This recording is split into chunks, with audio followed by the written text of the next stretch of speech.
3 seconds. That's all it took for Sergeant Travis Donnelly to ruin the rest of his life.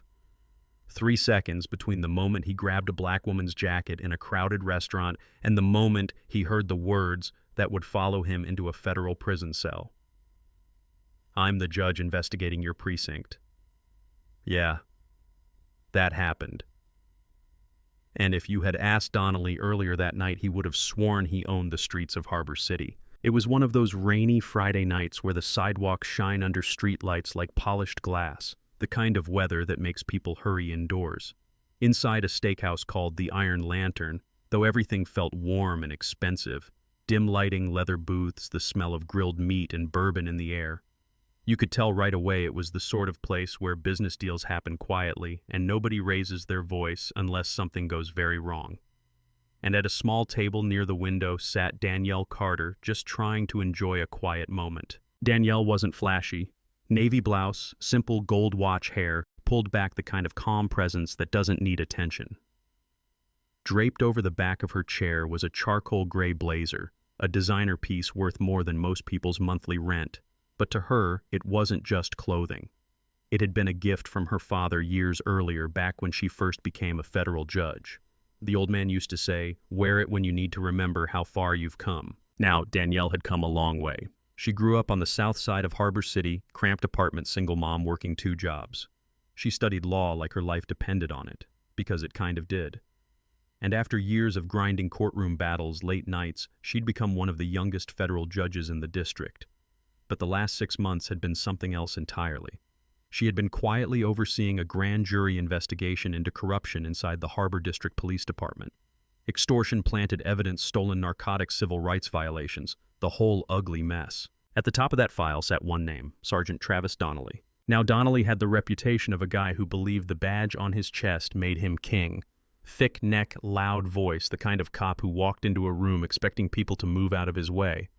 Some officers feared him, some admired him, but everyone knew one thing: Donnelly did whatever he wanted. And that night he walked straight through the doors of the Iron Lantern with 2 younger officers trailing behind him. The maitre d' hurried over politely, but Donnelly barely glanced at him. "Relax, Pierre," he said, waving him off. "Just here for dinner." Then his eyes started scanning the room. You know the look. Quick calculating, like someone deciding who belongs and who doesn't. His gaze slid past businessmen in suits, tourists with wine glasses, couples celebrating birthdays. Then it stopped on Danielle, a black woman sitting alone in a place Donnelly didn't think she belonged. He leaned toward the rookie beside him and muttered something under his breath.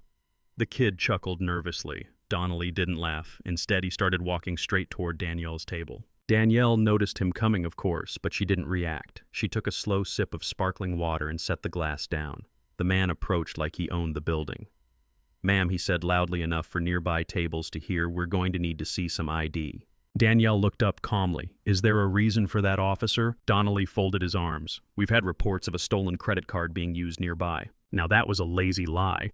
The kind cops use when they expect nobody to question them. Danielle tilted her head slightly. "Are you checking everyone's ID tonight?" she asked softly. "Or just mine?" You could feel the air in the room tighten. Silverware paused mid-air. Donnelly's jaw twitched. "Don't get smart with me," he said. "You match the description." "And what description is that?" He glanced at the blazer hanging behind her chair. A woman wearing clothes she probably didn't pay for. A couple at the next table looked at each other. Danielle leaned back slightly, voice steady. "I'm not required to show receipts for my clothing," she said. "Unless you have probable cause, I suggest you walk away." Now here's the thing about bullies. They don't know what to do when someone doesn't bend. Donnelly stepped closer, voice dropping into that threatening tone cops sometimes use when they think nobody will challenge them. "That jacket," he said, nodding toward the chair, "looks expensive. Maybe you grabbed it off a rack and ran in here thinking nobody would notice." Danielle didn't raise her voice. "You're making a mistake." Donnelly laughed. "The only mistake is you thinking you belong in a place like this." Then everything happened fast. Donnelly grabbed the blazer. Danielle reached instinctively. "Don't touch that." Too late. He yanked hard, the fabric ripping with a sound that echoed across the restaurant. The sleeve split open, silk lining hanging loose. Someone gasped. Danielle stood slowly, looking at the ruined jacket in his hand. "You just destroyed personal property," she said quietly. "I confiscated evidence," Donnelly snapped, tossing the jacket to the floor. Then he stepped on it with his muddy boot. "Now you're under arrest." "For what?" "Theft and resisting an officer." He spun her around and clamped handcuffs onto her wrists tight enough to bite into the skin. A man at another table stood up. "Hey, she didn't do anything." "Do." Donnelly shot him a glare. "Sit down." Outside rain soaked the street as Donnelly shoved Danielle against the hood of his cruiser, cold metal water dripping from her hair. He leaned close and muttered, "Not so fancy now, huh?" Danielle turned her head slightly. "Sergeant Donnelly," she said quietly, "you're violating multiple federal statutes." He laughed.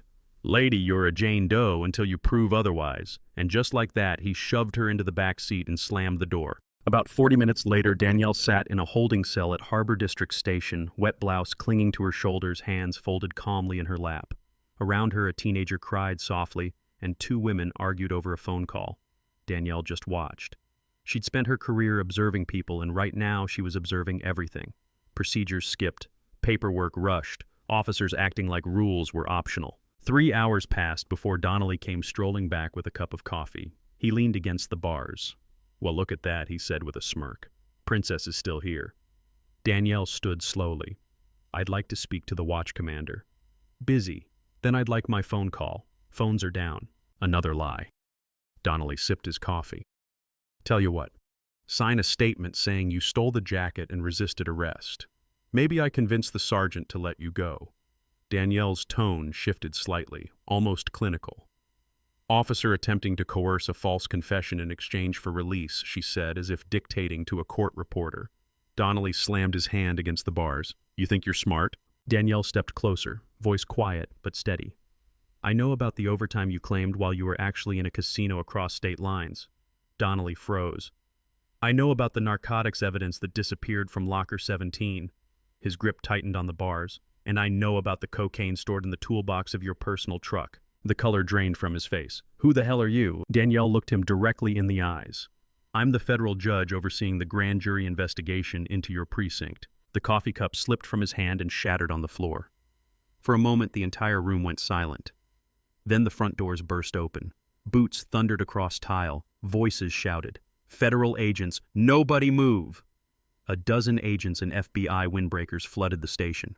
Leading them was Special Agent Marcus Hale, tall, serious, the kind of guy who looked like trouble wrapped in a suit. His eyes scanned the room until they landed on the holding cell. "Judge Carter," he called. Danielle raised her hand calmly. "In here." Hale's expression hardened. He turned slowly toward Donnelly. "You arrested a federal judge." Two agents grabbed Donnelly's arms. "Sergeant Travis Donnelly once said you're under arrest for deprivation of civil rights assault on a federal official and obstruction of justice." Donnelly's voice cracked. "I didn't know who she was." Danielle spoke from behind the bar's voice, quiet but sharp. "And that she said is exactly the problem." The story exploded the next morning. Danielle didn't just press charges. She released the body camera footage. Clear video, clear audio, every word, Donnelly said. By lunchtime, it had 10 million views. By evening, the hashtag Justice for Danielle was trending across the country. People watched the video and saw exactly how quickly power can turn ugly when someone thinks nobody will hold them accountable. Within weeks, the entire Harbor District precinct was under investigation. 3 officers were indicted, the captain resigned, and Donnelly sat in a federal detention center waiting for trial. 6 months later, he shuffled into a courtroom looking like a completely different man, thinner, pale eyes darting nervously. Danielle sat quietly in the front row. She had recused herself from the trial to avoid appeals, but she was there to witness the end of the story. The judge adjusted his glasses and looked down at Donnelly. "Sergeant Travis Donnelly," he said slowly, "you abused the authority granted to you by the Constitution. Your badge was meant to protect citizens, not intimidate them."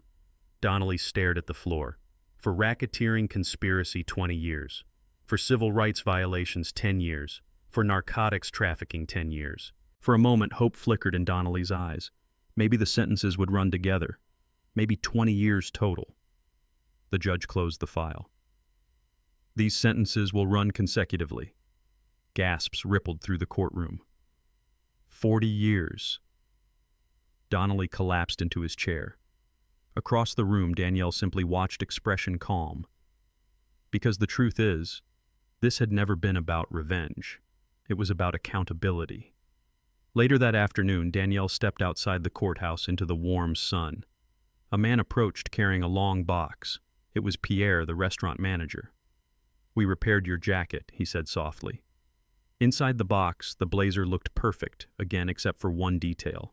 A thin gold seam where the tear had been stitched in the Japanese tradition of kintsugi, where broken things are repaired with gold so the scar becomes part of the story. Danielle ran her finger along the golden thread and smiled faintly. Her phone buzzed with a message from Agent Hale. The captain had started talking. More arrests were coming. Danielle slipped the jacket on, straightened the collar, and started walking down the courthouse steps. The fight wasn't over yet. And honestly, that's where the story leaves us, with a question. Did Travis Donnelly deserve 40 years in prison, or was that sentence too harsh? And here's the bigger question.